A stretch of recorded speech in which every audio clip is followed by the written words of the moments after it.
চিৎকারটা শুনলে কেমন যেন ভালো লাগছে।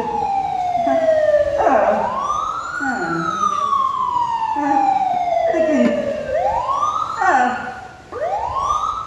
এদিকে আসতে কেন? এখানে কে? এই যে মাস্টার সাহেব, এখানে কে? কে?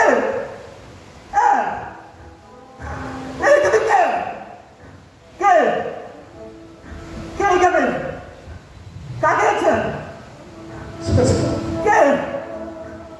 কে? কে? বাবা! বাবা!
মাস্টার সাহেব, কি বলে গেল আমার ছেলে?